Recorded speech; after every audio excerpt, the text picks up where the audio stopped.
One final thought. Dr. Curry, you just said, and I quote, "I'm not out there on the fringes." Would you consider Dr. Christy and Dr. Pielke out there on the fringes?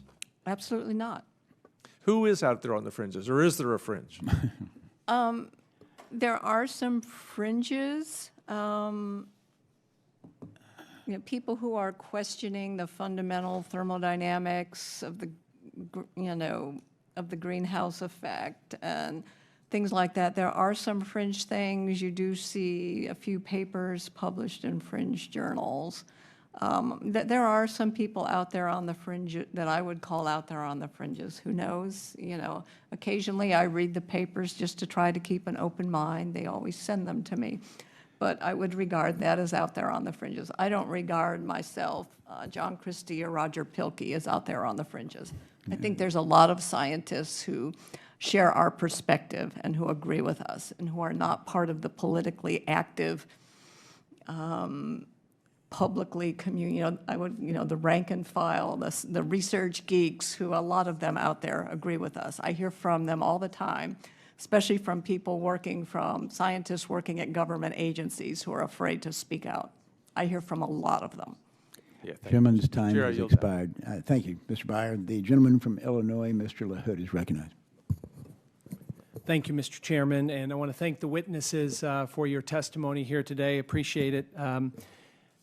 Dr. Pielke, I wanted to start with you, and was glad to hear your history of serving on this committee as a staffer and for George Brown. He was a Democrat, correct, that served here? That's right.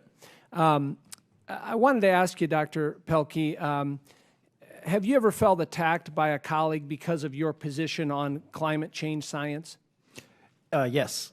I mean, and it just happened. I mean, I was just called fringe or suggested to be fringe, and I've come here representing the science that's in the IPCC report. It's almost a bizarro sort of reaction to be called fringe when you're representing mainstream science. And let me ask you, has Dr. Mann ever directed negative comments to you in your work? Yeah, I'm not interested in the food fight with Dr. Mann. I hope everyone takes a look at the YouTube of this testimony and sees Dr. Mann speaking and listens carefully. But he's a respected scientist. He's the leader of the climate change movement in the United States, and I think everyone deserves to see his behavior at this hearing. And as I understand it in the past, and this is public record, Dr. Mann has referred to you as, quote, a carnival barker and also, quote, a contrarian pundit. Are you familiar with that? Yeah, I can't keep up with all of Dr. Mann's epithets. And Dr. Curry, to you, have you ever felt attacked by a colleague because of your position on climate change science? The only one who's really attacked me publicly and vociferously is Michael Mann, and you heard, some of that today, including being called a denier in his congressional testimony. Most scientists are very respectful of my perspectives and want to engage me in debate. And Dr. Christy, same question for you in terms of being attacked by a colleague because of your position on climate change science. I try to forget all that, and so I'd rather not comment anymore. It's just something that shouldn't happen. I'm sorry it does. Gotcha. Well, thank you for that. And I guess as I've listened to the testimony here today, and I guess, Dr. Mann, I would ask you, as I understand it, you are involved currently with a defamation lawsuit about comments that were made about you that is currently pending in the D.C. Circuit. Is that correct? I'm not going to speak about that here. It's not appropriate to do so. And I guess what I would question, I've read that defamation suit and I'm familiar with it, and I'm really perplexed in trying to figure out the rationale and the reasoning for engaging in those type of statements that relate to direct threats and bullying. And you mentioned in your opening statement about staying away from that. And yet we have a suit that's been filed based on those exact same things. And if the real goal is to get away from harassing and silencing critics, that does not seem to be the type of language you'd want to engage in. And there's a real disconnect between a defamation suit that does the exact same thing, but you're engaged in that in this public forum. Do you want to comment on that? So I'm not going to talk about the suit, but I do want to clarify that there are a number of statements that have been attributed to me that are not correct. I don't believe I called anybody here a denier, and yet that's been stated over and over again. So I've been misrepresented quite a bit today by several people. It's in your written testimony. Go read it again. What I talked in the written statement, I described scientists who either deny the science or who reject its impacts, something to that effect. I did not call you a climate change denier, and so that's just a misstatement. It's been repeated here. But let me state that there's a difference between disagreeing with people, which is not only appropriate but critical in science, to have honest and frank discussions of uncertainty, to disagree, to call out those statements that you don't believe to be supportable. That is completely appropriate. That's very different, for example, from an accusation of misconduct or fraud. Those are two completely different things, and it's unfortunate that in your question, you are conflating those two groups of things. Well, that's your opinion, Dr. Mann, but are you denying that as it relates to Dr. Pielke's work on climate change science, that you didn't call him a carnival barker or a contrarian pundit?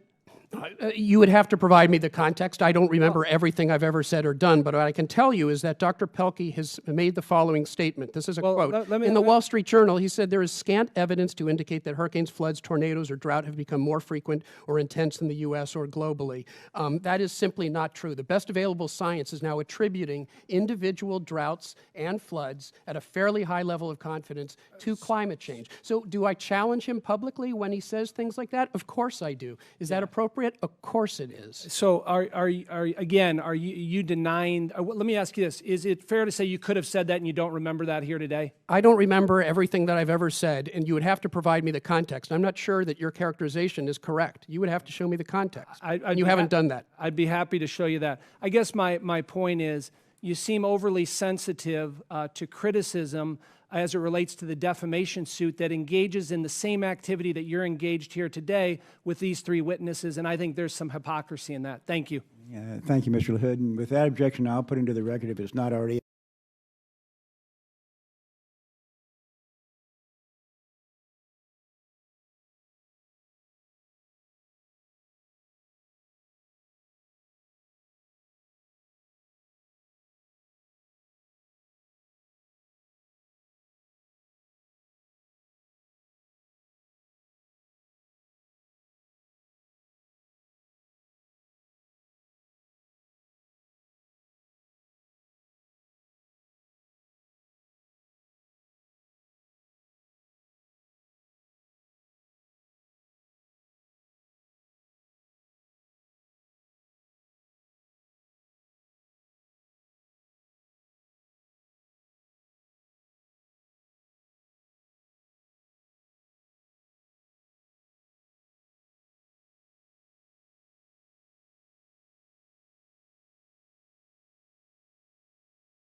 very strange mixture of science and not. And so maybe I'd actually try to understand what the range of agreement is here. Is there anyone on the panel here that believes, for example, that on the policy side, that the cutbacks in climate science, space-based measurements of things like temperature, ice sheet thickness, and so on at NOAA, NASA, EPA, and other places, of the magnitude contemplated in the skinny budget of the Trump administration are in fact a good idea? Is there anyone who believes that those cutbacks are a good idea? Well, you know, as a scientist, we live on observations and data, and that's how we learn and discover things that will help us. So I'm all for the observing systems being made robust. Well-funded, and so there is a consensus, actually, that that's not a good idea.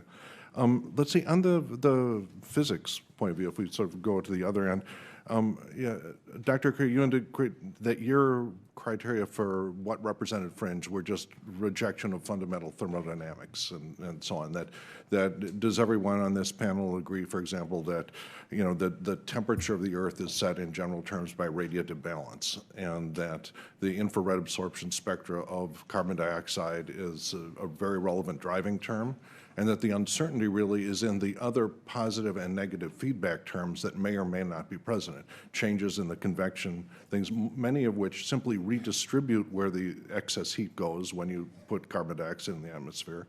The other ones, potentially increase or decrease the albedo of the Earth, things like that, where there is, you can imagine mechanisms that either make things better or worse. For example, if we melt the methane release that could come from Siberia, if we melt all of the swamps in Siberia, basically, that they're very possibly very strong positive as well as negative feedback loops. Is that sort of the range of disagreement that we're seeing here? Anyone feel themselves outside of that? And so that. Is there anyone that feels that that range of uncertainty makes it likely that this is never going to be a problem if we continue business as usual? So you all we would agree that it's more likely than not that this will be a big problem on, yes. I would say that we don't know. No, do you think it is more likely than not that this would be a big problem? I would say as likely as not. All right, Dr. Mann, do you? Well, I just want to say that's what I'm talking about. I didn't call Judith Curry a climate change denier here today. There is a statement in the written statement that she's a climate science denier, and this is precisely what I'm talking about. She has argued that we might be responsible for less than 50% of the warming that we have seen. The IPCC has assessed that. They've actually estimated the likelihood that that could be true. It's 1 in 10,000. 1 in 10,000 is the likelihood of something that she claims to be true. That is a rejection of basic accepted science. Models. That is a rejection Based on of climate science. models. It's a rejection of science. I have argued that the climate models are not fit for that purpose. It's a rejection of accepted No, science. it's a rejection of a manufactured consensus. That's what I reject. Well, Now, just one last If we statement. could separate from temperatures for a minute. The question of ocean acidification, is there an agreement that as you raise CO2 levels in the atmosphere, that this will lead to ocean acidification, or is that also sort of thought of as a fringe point of view? So that one there is agreement on, because that has very severe environmental consequences, obviously, that are not, it's interesting that they're not really under debate. The environmental our understanding of the ecological impacts of ocean acidification is in its infancy, and how this relates to ecosystems. I mean, we don't know very much about how slow rates, highly variable ocean acidification impacts ecosystems. It's something That whose could be investigation. either better or worse than our current best estimate. Yeah. Okay. Let's see. The other sort of general question is, what is the proper response to fringe? How do you set what is defined as a fringe opinion? In physics conferences, there's always a poster session where you have people that say Einstein was wrong, and they're very sweet people with a variety of science credentials. And it's always a delicate thing trying to understand. I have often gone and had conversations with these people, listened to their very interesting theories, and yet they're not given plenary talks at this thing. And so what is the right way to handle that? How many standard deviations do you have to be out of the mainstream before it is acceptable to do that? And yeah, well, Dr. Curry, how would you? Okay, well, the point is you ignore these things if you don't find them interesting or convincing. Okay, you ignore it. Okay, and most of these things don't have any particular consequence to our engineering, our technologies, or to the most consequential, science issues of the day. So you just ignore it. There's no reason to squash it. Okay, if somebody catches somebody's attention and you look at it and you consider it and maybe it tweaks something in your brain about, oh, that's, there is some sort of line suggested by this that maybe we should explore, or you ignore it. There's no reason to squash it or even particularly define it. You just don't pay attention to it. Gentleman's time has expired. Thank you, Mr. Foster. The gentleman from Georgia, Mr. Loudermilk, is recognized. Well, thank you, Mr. Chairman, and thank all the witnesses for being here. This is there for a while. I thought you guys were in the Republican conference debating Obamacare repeal. So, Dr. Curry, being from Georgia, I appreciate you being here again. If I recall last year, and you were here in part of your testimony, well, let me just ask you the question this way. Do you believe that the climate is changing? Absolutely. Climate has always changed. Do you believe that human activity could be a cause? Oh, it is a cause. It does contribute. So you actually do believe that it does? Sure. The question is whether it's the dominant cause. Right. Okay, and even the IPCC says more than half. Okay, that's from 51% to 99%. That's a big. So you don't deny that human activity? No, absolutely not. Okay. I just don't know how much is human versus how much is natural, and I think there's a great deal of uncertainty, and it's very difficult to untangle it. Is that uncertainty possibly because we don't really fully understand what causes this climate machine? Absolutely. Our understanding of climate dynamics on decades to century to millennial timescales is far from complete. Okay. Dr. Christy, same question. You believe that there's change in the climate? Yes. Okay. Do you believe that it's possible that human activity could contribute to it? I actually have a couple of papers showing how humans have affected the temperature, mainly through the surface thermometers, urbanization. It doesn't sound like either one of you are deniers of. And the carbon dioxide is a greenhouse gas. It Okay. can't not absorb infrared energy. Okay. Dr. Mann, obviously you think climate is changing. Do you think that it's possible that human activity is not the dominant factor? So I already spoke to that. Judith Curry is on record, and we just heard it. No, I'm asking you. Well, What do saying you less think? than 50%. It might be less than 50%. The IPCC actually has a very nice I'm asking, plot. what do you think? I believe what the IPCC has said about this, that less than the proposition that we are responsible for less than 50% of the warming can be dismissed as a 1 in 10,000 Okay, what proposition. do you think? Are you just, I don't I want you to accept the parrot what consensus. IPCC says. I accept the world scientist's opinion. I So accept in your consensus. opinion, there could not be no chance that human activity is not the major contributor. Well, it's a double negative, but there is a possibility we'll wake up tomorrow and gravity no longer exists. Okay, so those are possible. okay, so but they're extremely it doesn't sound like unlikely. anybody or any amount of data could convince you otherwise at this point. I go with the physics. You know, Okay, you so can go with opinions if you We want. could say I go with you're a physics. denier of natural change. No, my career in large part was built on my studies of natural variability. The Atlantic multi-decadal oscillation that Judith Curry loves to talk about, that was coined by me. My early studies let me ask you established this the question. importance of internal oscillations in the Okay. climate. I'm not trying to be I just want to inform. confrontative with- No, I just want to make sure you know that. Yep. Okay. Do you believe that we truly understand what creates the weather? What is do we understand the climate machine? So the weather is caused by what we call baroclinic instability. I'd be happy to talk to you I mean, for do you hours disagree offline with about that. Dr. Curry that you sound like that we have grasp in science that we know what creates this weather patterns and we know what What creates I'm not the sure weather how to machine? parse that question. We understand at a great level of detail the workings of the atmosphere, the workings of the ocean and the ice sheets and the way they interact. Thousands of scientists have been studying these things for decades. Let me We ask you this understand the question. science of climate as well as the science of just about any other Understand. field. I don't want to filibuster. I'm running out of time here. So why did we ban? I would just like to add that Yes. when we understand other fields of science, we can predict the behavior. Right. I've demonstrated we cannot predict the behavior. Okay, the National Academy of Science agrees with you. At least they did in the 1970s when it said we do not have a good quantitative understanding of our climate machine and what determines its course. Without the fundamental understanding, it does not seem possible to predict the climate. Why did we have a ban on sulfuric dioxide in the 1970s, Dr. Mann?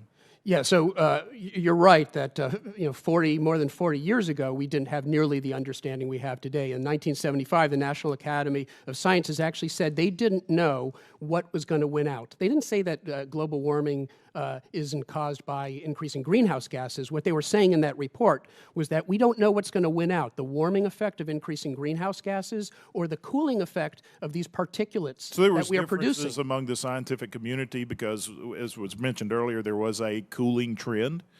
We understand very but- well where that came from. But the the state, policy, the result was the reaction of lawmakers in banning sulfuric dioxide in response to the cooling trend that a group of scientists said was definitely causing the cooling of the earth. And I just refer back to Dr. Curry. Can I answer? Dr. Curry,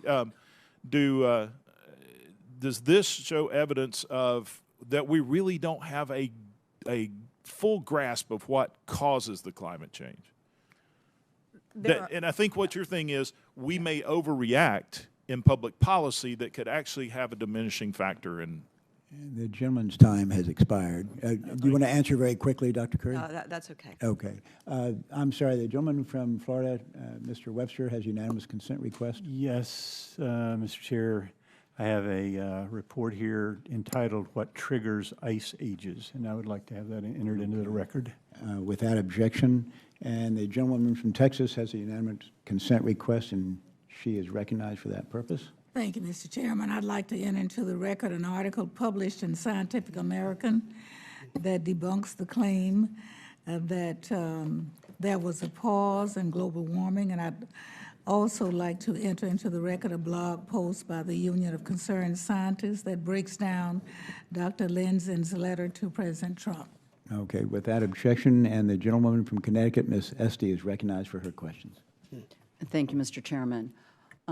I'd like to return again to the question a little bit about the topic here is on scientific process.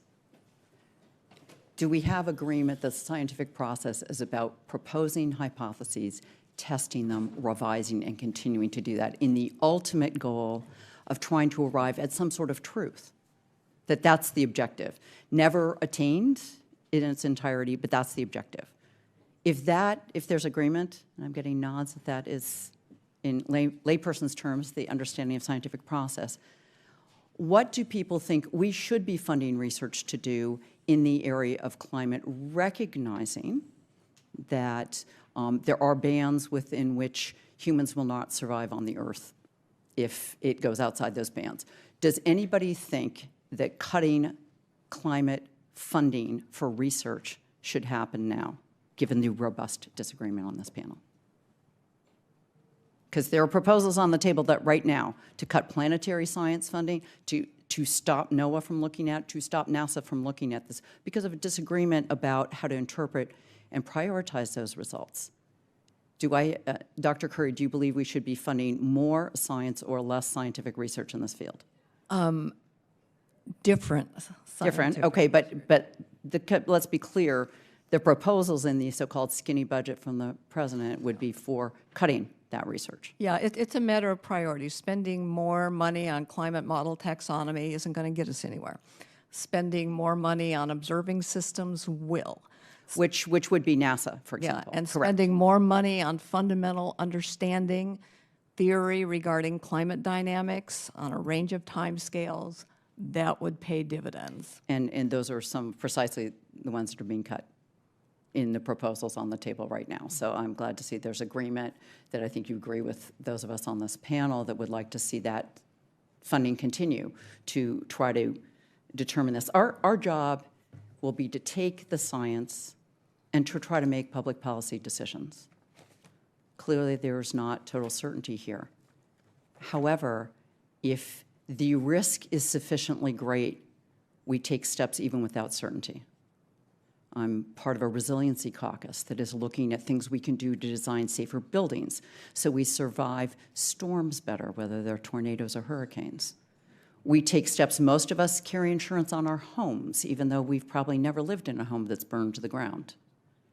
So in addition to whatever you discover and whatever the disputes may be about science, there's significant research showing that humans have some impact, right? Some, and we're not talking trivial either. I don't think anyone at this table has talked trivial impact. So I believe we should be continuing to fund research, but make no mistake, even if it's, whether it's 20%, 30%, 50%, the consequences to human beings now and in the future are significant. I want to note that I was at a conference 15 years ago, Rand Corporation conference, talking about how the next wars would be over water. This is a national security issue. So even if, for example, overall water patterns, the amount of rainfall is the same, where it flows, when it flows, how fast it comes down, has major implications for crops, major implications for the stability of other countries. So I think these are the kinds of issues that we should be funding, because it's not simply a question of who gets the research dollars. The consequences for this country are very grave for our citizens.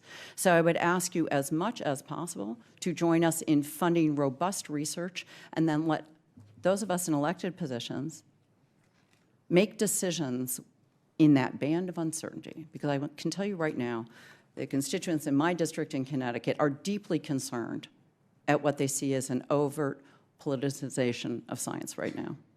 And I'm afraid we saw that in this room today, which I deeply regret, and I hope we can get agreement to fund robust, open source research that allows decision-making by this body in light of that uncertainty. So I will side, however, with Dr. Mann that at some point we have to go with consensus for the time being as we continue research. And I would say that is the prudent course, is to go with consensus while continuing research. That doesn't mean stopping research.